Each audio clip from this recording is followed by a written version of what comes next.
If you're watching this, that means you grew up with Cartoon Network and you recognize the hit show Regular Show. And growing up watching the show, you realize how not so regular it really was. And growing up, I always wondered, can someone actually survive the events that happen in Regular Show and work at the park as a regular person, paying your rent, paying for food, transportation, and just everyday struggles of working at the park?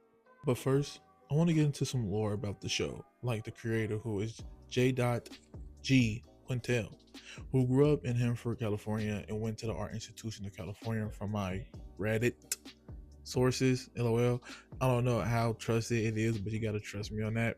Sometime after college, one of the big roles was being the creative director of the older hit show Marvelous Misadventures of Flapjack, which I was actually very shocked to see. I used to love that show growing up as a kid because I always felt as if that show was ahead of its time and could have competed with Amazing World of Gumball and Regular Show itself in Adventure Time. Now that I think about it, Smiling Friends is kind of the adult version of Regular Show to me, which it sucks because they canceled the show recently. But a win is a win. With Regular Show dropping more episodes, I feel like the gods just wouldn't allow both great shows to exist at the same time. So my first question was, where does Regular Show actually take place and where is the park? And I had two locations on my mind, with San Francisco, California and Hanford, California. Now I'm leaning towards Hanford, California, where Quintel grew up because Mordecai is based off him. Fun fact, which is probably not so facty because I think a lot of people know that already. So fun. I was going to base it all in Hanford, California. I feel like it'd be a lot easier for somebody to live there and actually sustain themselves. But before I get your pay, I have to actually find out what job do you have. So I watched some videos back to see what shit does Mordecai and Rigby do. And it's a lot of lawn work, cleaning up the park, chairs. So I found out that there are actually groundskeepers, which a lot actually comes with the job. And I'm very, very, very fucking shocked how Mordecai and Rigby actually got this position. Because the state park government required you to at least have 6 months in the California State Service and 1 year of gardening under your belt. And I'll bet my life and yours, Mordecai Rigby, just don't have that. So I'm really shocked they even got the job. Even more shocked Benson hired someone like that. How serious he is. So what has been groundskeepers? I went on Indeed and other high-end websites to see like how much we actually make. And on the high end, it's like 25 an hour. On the low, it's like 15. Someone just could put us in the middle with an average of $20 an hour. And I'm going to give you the average American hours, which is like 40-hour work weeks.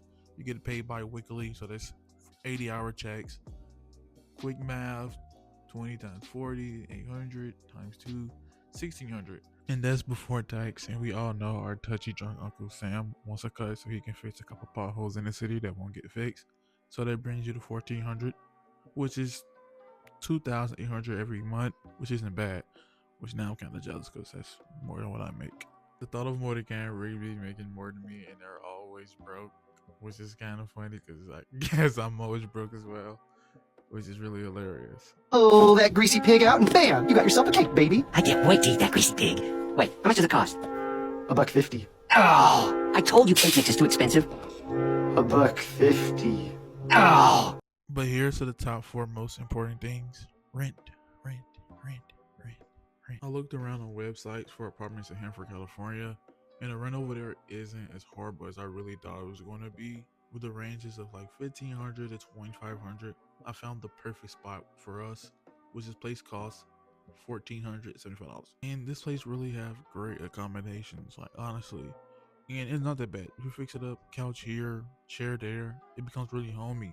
And it has a bros. It has a pool and a fucking portal to hell, which is aka a sauna, and a bunch of other things. That when you add in the cost, it's really a steal. With only being like one check of yours a month, leaving you $1,300 left. That's a good steal. And now this wouldn't be a regular show video if we didn't talk about the food, which I just know I'll struggle with personally, with fucking double glazed apple fritters, inferno wings, every meat burrito. Like they have great food on this show. And I actually want to try some of this shit. And the food I really want to try is the fucking Brain Max juice, which I wouldn't need to make in this because this is my first time doing something like this and it was really hard.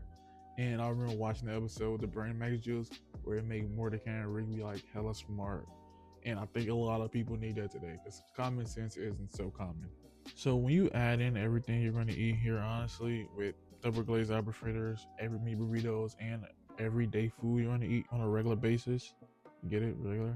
Okay. But it's gonna cut, but I'm gonna cut $300 out your budget, which is gonna leave you about $1,000 on the dot, which isn't a lot, honestly. And this is gonna transition us to our next thing, transportation. How are you gonna get to the park? With only 1K left, the choices are very limited. Like, I'm being honest, basically zero. But we're gonna go to the thrift store of the internet, aka the Facebook Marketplace, and we're gonna see what we can lowball the hell to see how much we can get for $1,000. Doing my research, I really hope you not drive a motorcycle, because that's the only thing I was able to find was this super affordable super pocket bike, which is, yeah, it doesn't look the safest. I don't recommend going above 40 on this thing, but that's the best we can do. And speaking of that, we also can't afford gear. I looked it up. Gear is super expensive, and we don't have it in the budget. So maybe we're gonna go to like a Walmart and get like a children's bike helmet. So in our budget, we have $100 left, and it's gonna go towards that bike helmet and every meat burrito and some fucking brain juice.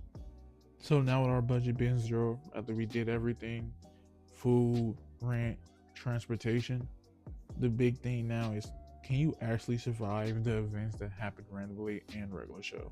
The short answer, no, my guy. Once a bed with a knife stabs you and you can't afford insurance, or a basketball god come down and back you down and breaks your neck, you're done.